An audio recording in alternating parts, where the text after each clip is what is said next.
nascimento de Sansão, Juízes capítulo 13. No domingo passado nós estudamos o 11, eu pulei o 12, porque o 12 fala de 3 juízes e não se fala muito sobre o que esses 3 juízes fizeram. É muito resumida a história desses 3 juízes, portanto não daria para fazer uma mensagem assim, para falar o culto todo. Por isso nós pulamos para o capítulo 13. Então, no domingo passado nós estudamos que Jefté era juiz e ele trouxe paz sobre Israel. Só que esses dias de paz e de vitória que Jefté trouxe sobre Israel, eles foram esquecidos por Israel. E mais uma vez o ciclo de desobediência, o declínio espiritual desse povo se mostra evidente nas ações desse povo, porque o texto começa com um versículo que nós estamos, vamos dizer assim, careca de ouvir, careca de ler aqui em Juízes. O texto diz assim: mais uma vez, os israelitas voltaram a fazer o que o Senhor reprova, e por isso o Senhor os entregou nas mãos dos filisteus durante 40 anos. 40 anos é um período muito longo de sofrimento e de angústia, e esse foi o tempo mais longo, o período mais longo que Deus permitiu que Israel sofresse nas mãos dos filisteus. E Sansão, nós percebemos aqui com o seu nascimento, ele nasce através de uma anunciação miraculosa, através da aparição de um anjo.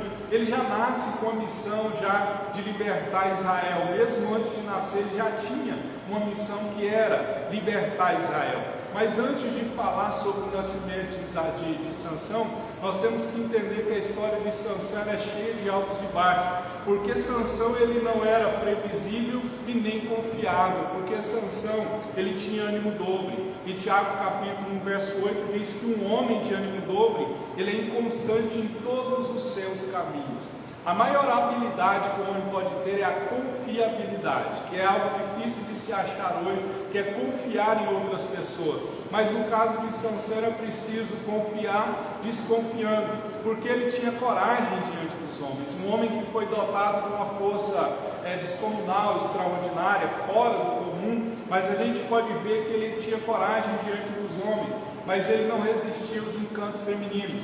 No linguajar de hoje, a gente pode dizer que Sansão não podia ver um rabo de saia, que ele caía e ele ia para um rabo de saia. Então a gente percebe que esse homem tinha coragem, tinha força diante dos homens, mas ele não resistia, ele não tinha controle e poder sobre o seu próprio corpo. E a gente sabe que uma das causas de Sansão, dentre as muitas, foi que ele contou o seu segredo, ele contava os seus segredos às mulheres, porque ele tinha o poder do Espírito Santo sobre ele, mas ele entregava o seu corpo aos desejos da carne. Ele foi chamado para guerrear contra os filisteus, mas no término do livro, aqui na sequência do livro, percebe-se Sansão confraternizando com aqueles que ele deveria lutar. É por isso que Salmo 1 diz: não se assente na roda de escarnecedores. Então Sansão ele batalhava, ele combatia as batalhas do Senhor durante o dia, mas à noite ele transgredia os mandamentos do Senhor.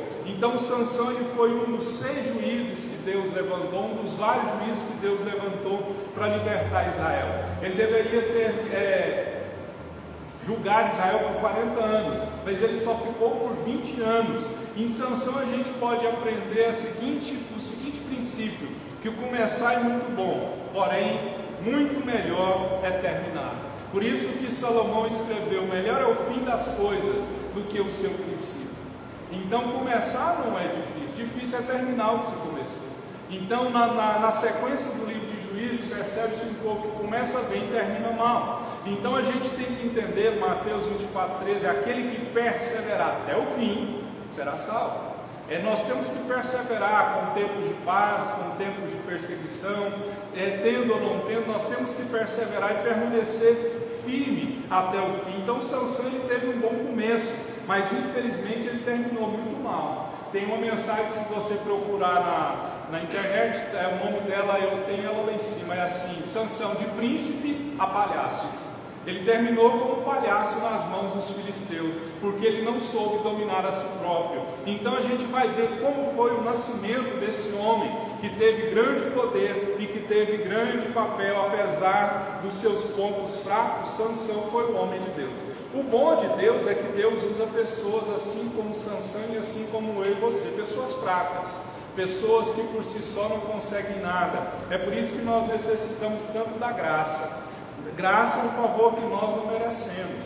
Então nós somos pobres, cegos, miseráveis e nus, mas quando confiamos e dependemos da graça, o Senhor escolhe o fraco para confundir o forte. E assim é comigo e com você. Não, é escrito. Amém? Então é por isso que Deus usa as pessoas fracas, assim como Ele usou Sansão, apesar das suas fraquezas, apesar de não controlar a si mesmo, apesar de se encantar e não resistir aos encantos femininos, a gente percebe que ele foi um homem usado por Deus. Amém? Vamos ver o antes do nascimento de Sansão, a história de Israel se repete. Como nós falamos aqui de início, novamente Deus entrega Israel nas mãos de uma nação inimiga. E quando eu leio isso aqui, eu aperto meu coração pelo que está acontecendo. Se Deus entregar, vai ser Deus. Se acontecer o que a gente não quer que aconteça, vai ser Deus. E a gente percebe que os filisteus, eles foram ferramentas nas mãos do Senhor para quê? Para castigar Israel, para trazer Israel de volta para Deus. E muitas vezes somos infiéis ao Senhor. Os filisteus, eles foram os inimigos que mais deram problema para Israel. Mas por que eles mais deram problema para Israel? Se nós voltarmos à história de Josué, quando Josué invade a terra, nós aprendemos isso. Uma das coisas que eles deveriam ter feito era expulsar de tudo, expulsar todos os habitantes da terra de Canaã. Mas eles preferiram fazer aliança, eles preferiram se misturar, e com isso o exército filisteu era gigantesco. Ele tinha tropas formadas por infantarias, arqueiros, eles eram condutores de bigas. Já viu aquelas bigas que tem muito em filme romano? Eles eram condutores, e Golias, o gigante, o mais conhecido, era filisteu. Então a gente percebe que no livro de Juízes há um padrão de comportamento que sempre se repetia. Esse padrão de comportamento era: Deus levanta um juiz, a nação serve a Deus, a nação prospera. Esse juiz morre, o povo dá as costas para Deus e vem a opressão novamente sobre o povo de Israel. Era um ciclo de obediência e um ciclo de desobediência. E no livro de Juízes há um refrão que sempre se repete, que é 17:6 de Juízes: naqueles dias não havia rei em Israel, e cada qual fazia o que achava mais reto. Então não tinha rei, não tinha um líder, cada um fazia o que achava mais reto. Por isso que havia essa baderna, essa confusão em Israel na época de Juízes. E durante todo o processo, todo o período de Juízes, que foram 300 anos, a gente percebe que esse povo não cresce, eles não tiveram nenhum desenvolvimento, porque eles começavam a crescer e logo eles cresciam. Então a gente percebe que se repetia as mesmas coisas e as mesmas atitudes por parte do povo. E aplicando isso na nossa vida, se uma situação, guarde isso que eu vou te dizer, se uma situação se repete por várias vezes, na minha ou na sua vida, é preciso descobrir a causa para que esse ciclo seja quebrado.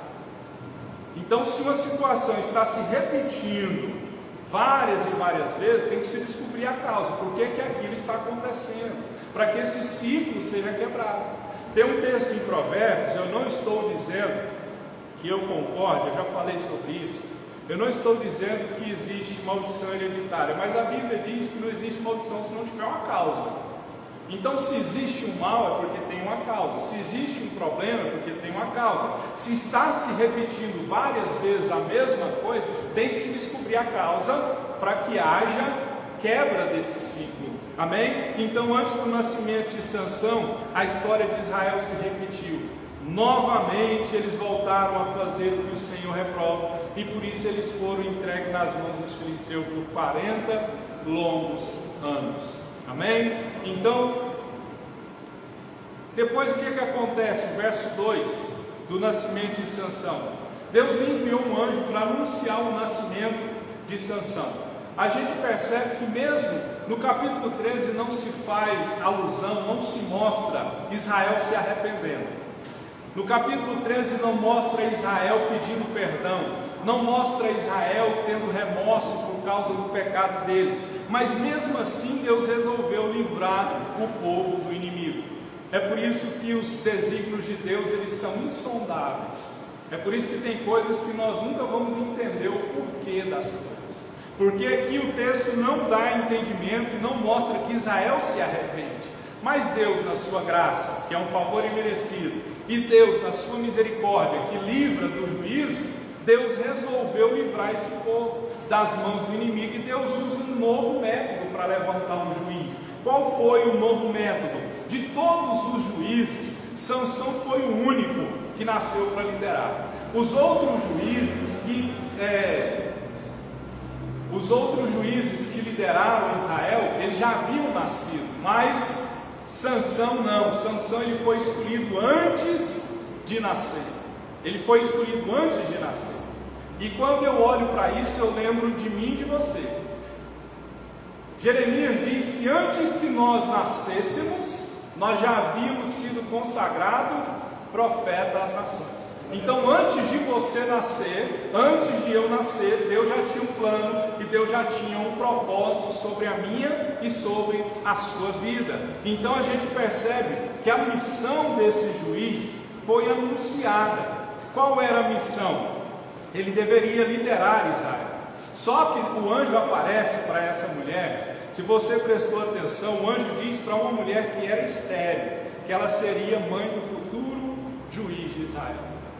Então a gente vê, quando Deus aparece para uma mulher estéril e diz: olha, você vai ser mãe de filhos, nós podemos lembrar, isso nos faz lembrar de Sara, nos faz lembrar de Ana e nos faz lembrar de Isabel, que eram mulheres que eram estéreis, mas também foram mães de filhos. E esse anúncio do anjo a uma mulher estéril mostra a intervenção sobrenatural de Deus. Então, quando Deus quer fazer alguma coisa, Ele não precisa de muita coisa, Ele precisa de uma pessoa que crê nele. E Deus achou no coração da esposa de Manoá, que era a mãe de Sansão, achou no coração dessa mulher uma mulher que cria. E se você prestar atenção no texto, a aparição do anjo, o anjo aparece duas vezes. Ele aparece a primeira vez para anunciar para a mulher que ela seria mãe de filhos, apesar da esterilidade dela. Depois, no decorrer do texto, a mulher sai correndo e vai avisar para o marido dela que ela teve uma aparição de um anjo, de um homem de Deus. E o que acontece? O marido ora pedindo para o anjo voltar. O anjo volta novamente e aparece para a mulher. Não aparece para o esposo dela. Então a gente percebe que esse anjo, essa visitação de um anjo, de um homem, na realidade a gente pode entender que era o próprio Cristo, era uma teofonia, era a manifestação de Cristo através de uma pessoa, de um anjo. Então a gente percebe que esse anjo, ele faz algumas coisas com essa mulher. Ela diz: olha, você vai ser mãe de filho, apesar da sua esterilidade, mas o anjo diz à mãe de Sansão quais cuidados ela deveria ter durante a gestação. Nós sabemos que o anjo diz para a mãe dele, para a mãe de Sansão, que ele seria nazireu desde o nascimento. Nazireu é um nome utilizado para se referir a uma pessoa que estava presa a um voto especial. Ela era consagrada a Deus desde o nascimento, porque a palavra nazireu, na raiz dela, significa algo como consagrado, separado, é consagrar-se, é abster-se. Então a gente vê que Sansão ele deveria ser consagrado até mesmo antes dele nascer. E o anjo dá orientações para a mulher. Quais eram orientações para a mulher? Você não pode beber vinho, porque não pode. Então o nazireu, a palavra devida consagração de um nazireu, ele deveria cumprir uma série de restrições: abstinência de vinho ou de qualquer bebida levedada, não é? Incluía suco de uva e a própria uva, tanto fresca quanto uva passa. Uva passa não é de Deus, né? Eu já estava falando hoje, quando nós estávamos voltando da votação, eu falei assim: agora nós temos que arrumar uma outra treta na internet, para nós arrumar treta na internet, brincando. Aí eu falei assim, pensei: uva passa não é de Deus. Aí eu falei: vou levantar a hashtag, uva passa não é de Deus, não coloque uva passa. Está vendo? Está aqui, eu podia comer. Há quem goste, eu não gosto. Não é? Então ele deveria se abster de vinho, tanto ele quanto a mãe antes de nascer já deveria, né, se abster de vinho da própria uva. Os nazireus não podiam cortar o cabelo durante o seu voto de separação, né?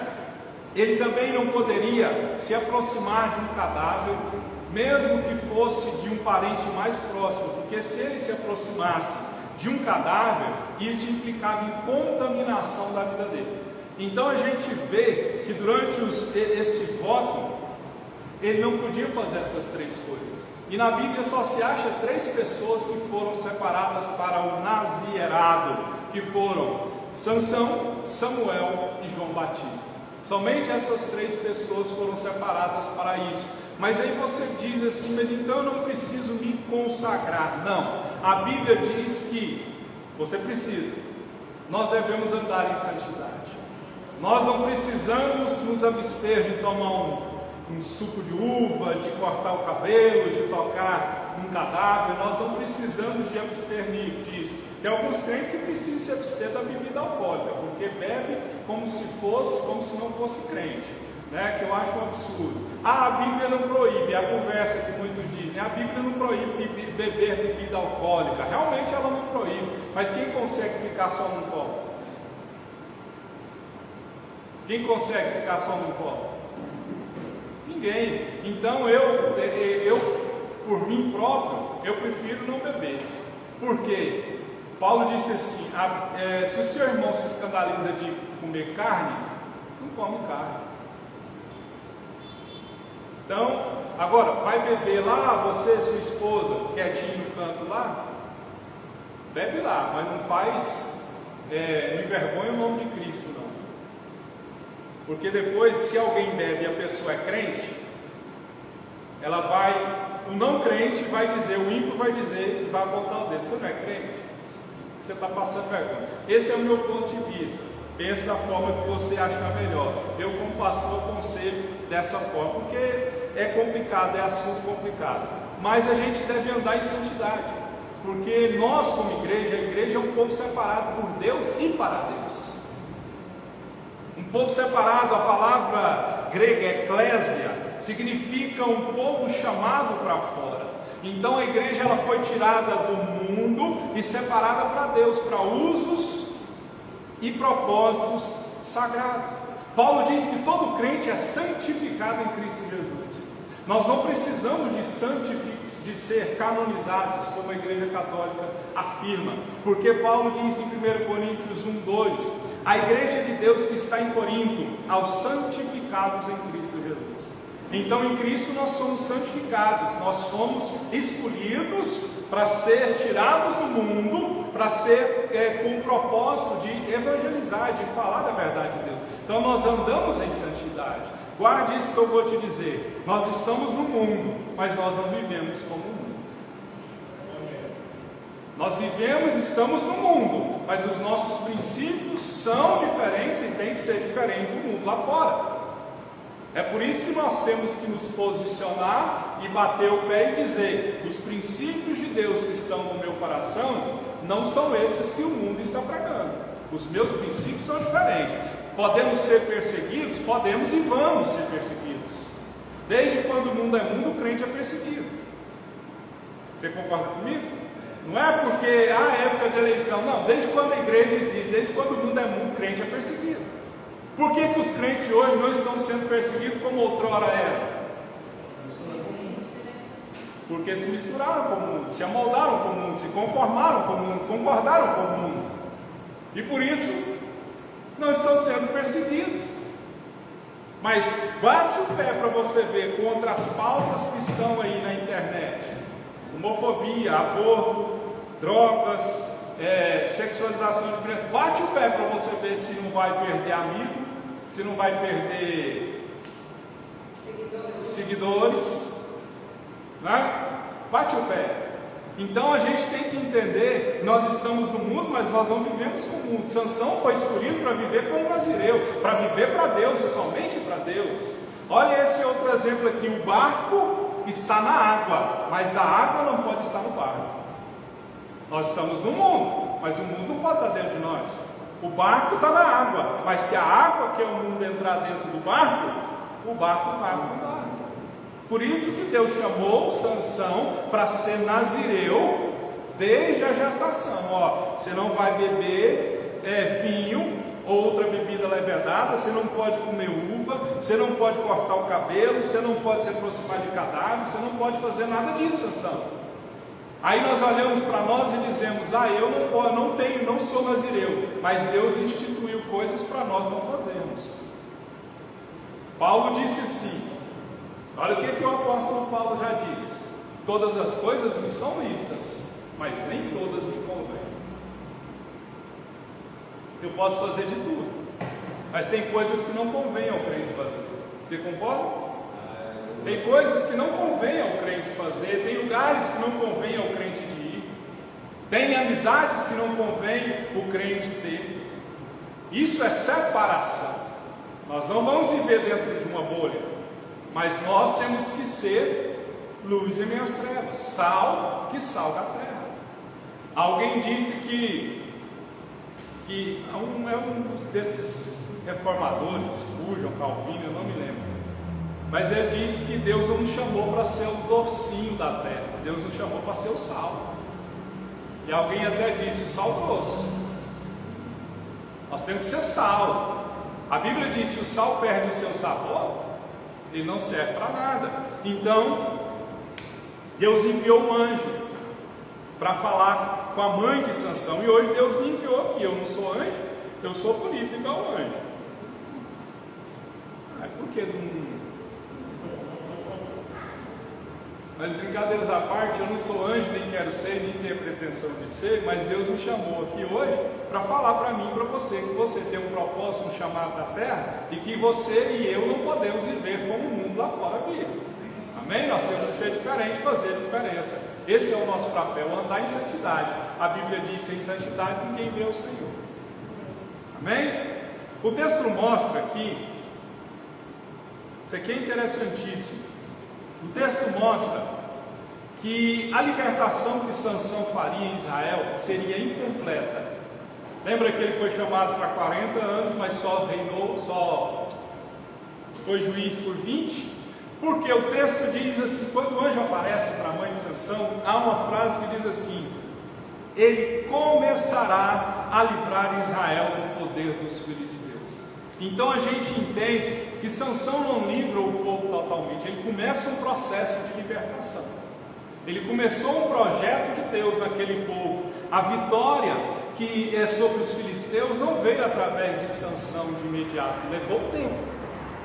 Eclesiastes 3, o que diz? Tempo e modo para todas as coisas debaixo do céu, levou tempo. Esse processo de libertação só foi concluído por pessoas do futuro.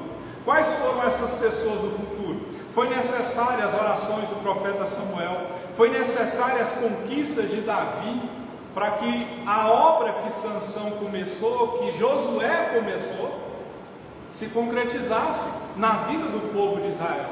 E é aqui que se aplica o que eu quero falar. Paulo disse em 1 Coríntios 3,5, lembre que Sansão só começou. Paulo disse algo interessante.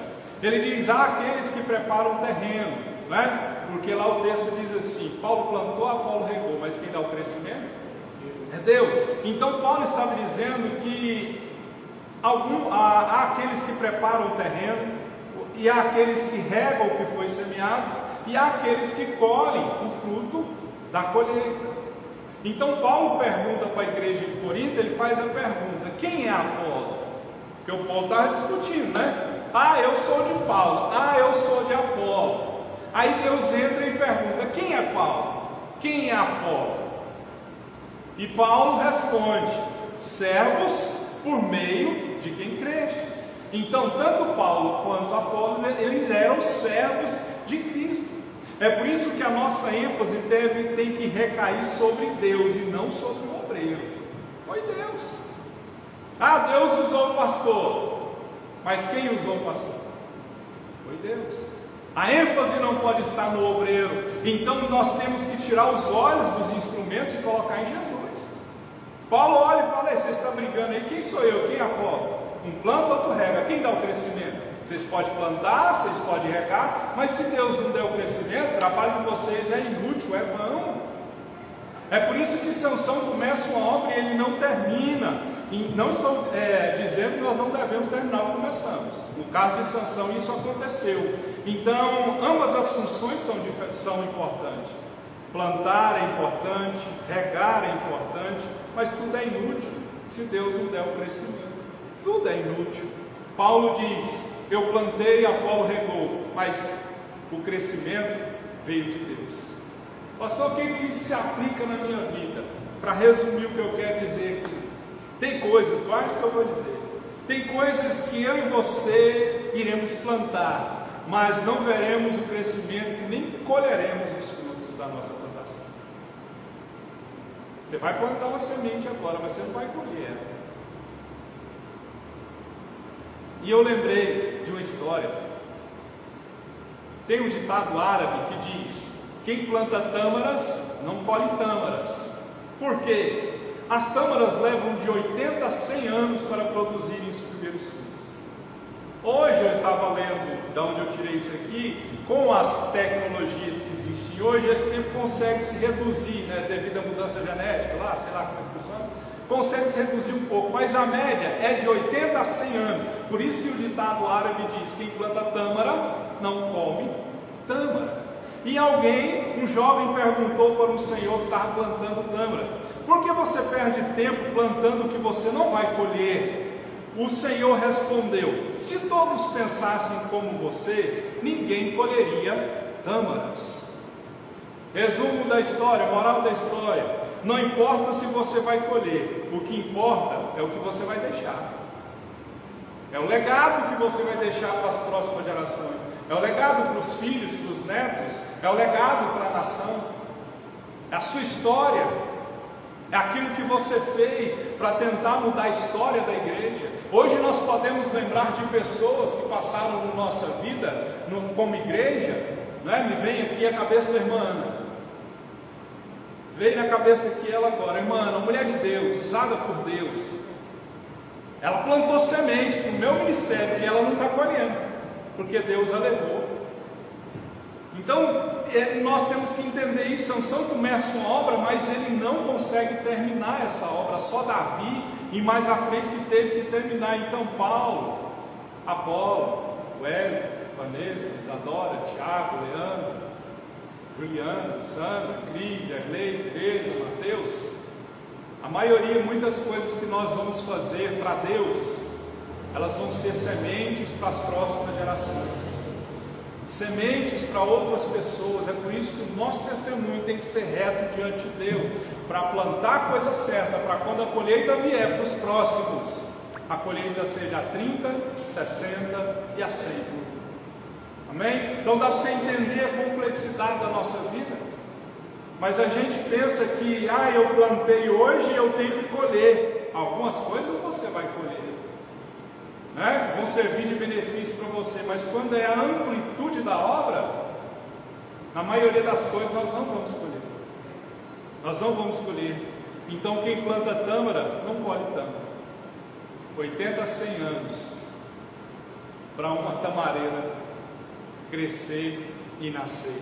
Eu plantei, Apolo regou, disse Paulo, mas o crescimento foi Deus. Então faça a sua parte. Não foque em você. O foco não pode estar no obreiro. O foco tem que ser Deus. Eu e você somos instrumentos. Eu e você somos vasos. O foco não somos nós. Os holofotes não devem e não podem estar sobre nós. Ele tem que estar sobre Deus. É porque dele, por ele, para ele são todas as coisas. Plante a sua semente hoje. Quem sabe você possa não colher, mas seu filho vai colher, sua família vai colher, alguém lá no futuro, na obra do Senhor, vai colher essa semente de tâmara que você está plantando. Amém? Fomos claros? Vamos ficar de pé. Eu sei que você está agoniado para olhar no celular aí o resultado, como é que está? O Leandro está para dar um troço aqui. Ele anda para lá, anda para cá. Oh meu Deus, que agonia. Mas nós vamos orar. E domingo que vem, se assim Deus permitir, nós vamos terminar essa mensagem aqui para a glória de Deus. Amém? Então nós fomos chamados para ser diferente. Nós não somos nazireu como Sansão era, não é? Mas nós fomos chamados para ser consagrados a Deus. Nós estamos no mundo, mas não vivemos como o mundo. É o barco que está na água, mas a água não está no barco. Assim é a nossa vida. E como nós acabamos de dizer, muitas coisas que nós estamos fazendo, nós não veremos o fruto delas, mas nós vamos continuar plantando. Vamos orar. Pai, no nome de Jesus, o Senhor, eu oro por mim, pela tua igreja, para te pedir que o Senhor nos ajude a andar em santidade, nos ajude a nos consagrar e nos abster daquilo que nos afasta do Senhor, nos ajude a nos afastar daquilo que é mal para nós, daquilo que não edifica a nossa vida. Ó Deus, nós não somos nazireu como Sansão era desde o nascimento, mas desde o nascimento nós fomos chamados para ser sacerdote real. Nós fomos santificados em Cristo Jesus para anunciar a grandeza do Senhor na face da terra. E nós não podemos viver como o mundo lá fora. Nós temos que nos inconformar com o mundo. A palavra diz: não vos conformeis com este século. Nós não podemos nos conformar com o mundo. Não podemos deixar com que o mundo entre no nosso coração. É melhor ser perseguido por causa dos nossos princípios do que viver segundo os padrões errados do mundo. Porque muitos estão negando o Senhor quando se amoldam ao mundo. E isso, ó Deus, tem prejudicado a sua igreja lá fora. Eu oro em nome de Jesus te pedindo que o Senhor nos ajude a continuar plantando. Porque o ditado árabe diz: quem planta tâmara não colhe tâmara. Paulo disse: um planta, outro rega, mas quem dá o crescimento é o Senhor. Sansão não termina, ó Deus, tudo que deveria ser feito em Israel, só com Davi, só através de Samuel e outros que vieram, que a obra foi terminada e que os filisteus foram dominados. E assim acontece na nossa vida, Pai. Muitas sementes que estamos plantando, nós não veremos, ó Deus, o fruto, não colheremos o fruto, mas outras pessoas irão colher, e que os nossos frutos sejam bons, para que a colheita que as próximas gerações colherem seja uma colheita boa, ó Deus, que dê fruto a 30, 60 e a 100. Por isso nos ajuda a cumprir com a sua palavra, para que nós possamos, ó Deus, deixar um legado nessa terra, para que a igreja do Senhor seja firme e constante e não vacile, e que isso aconteça através de nós, que nós venhamos dar testemunho do Senhor. Eu oro no nome de Jesus e te peço: abençoa esta igreja, abençoa a nação, abençoa o nosso lar, abençoa os nossos filhos, e que os nossos filhos sejam prósperos, sejam abençoados, sejam cheios do Espírito Santo do Senhor. Que os nossos filhos sejam como José, onde eles colocarem as mãos, venha prosperar. Eu oro e agradeço ao Senhor.